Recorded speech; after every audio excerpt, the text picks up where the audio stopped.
tell you the future of democracy is imperiled when we have cynical, self-serving polls like the one that was recently conducted by Politico and the Harvard Chan School of Public Health.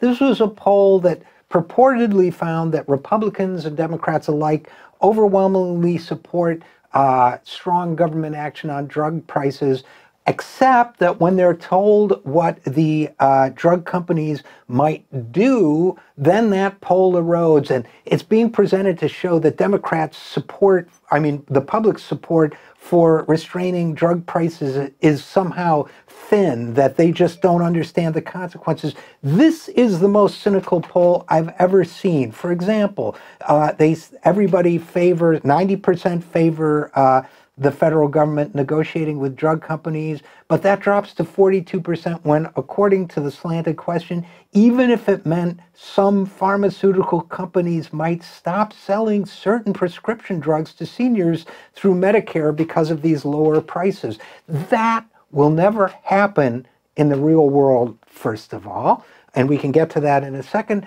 but the most important thing to understand here is that, sure, people want the government to negotiate on drug prices. But then if you say, well, what if you can't have your life-saving medication? Well, yes, the support then drops. But here's why that would never happen in real life.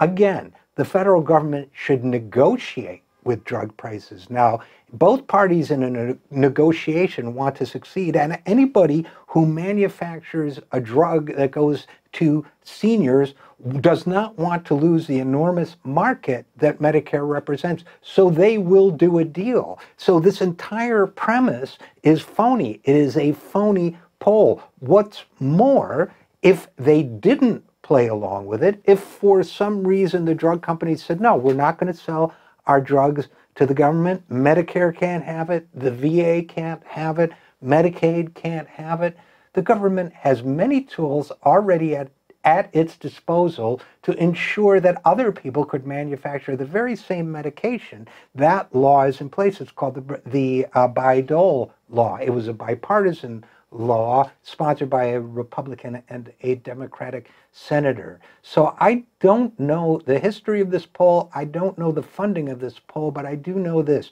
This poll is an example of the kind of cynical manipulation of public opinion that we see, whether deliberate or not, or calculated or not, whether the drug companies are involved or not, that is meant to undermine a public consensus for change.